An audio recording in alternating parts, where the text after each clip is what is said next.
Vamos a tratar de explicar fichas, que son siempre un gran método para estudiar, para reflexionar, para recordar. Esta ficha es muy sencilla, pero vamos a intentar dominarla. Las causas de una adicción, un fenómeno complejo, ¿sí? Es decir, ¿qué es lo que causa una adicción?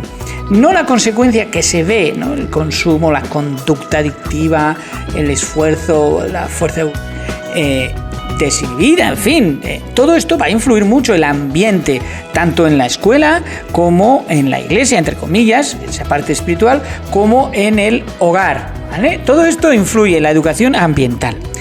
Las experiencias evidentemente vividas en la vida personal, bien con traumas, bien en un estrés social muy alto, no tienen por qué ser graves experiencias, pero son experiencias que nos han marcado a nosotros, ¿vale?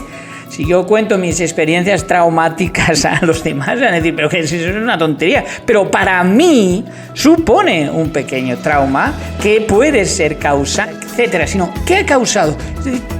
¿Cuáles son las causas? Bueno, hay muchas causas, pero las englobamos sobre todo en varios niveles y más o menos, ¿vale? Más o menos estaríamos hablando de causas de una adicción en una predisposición genética. Bueno, hay una parte en la genética, por eso la epigenética, más allá de la genética, sirve una buena alimentación, una educación, más allá de los genes. Pero hay una parte que podría influir. Vale, la familia en cuanto a la educación ambiental, factor ambiental, que no es si hace frío o calor, sino el entorno en el que uno se desarrolla. Esto influye muchísimo. Si ha tenido una educación punitiva, si ha tenido una educación adicción.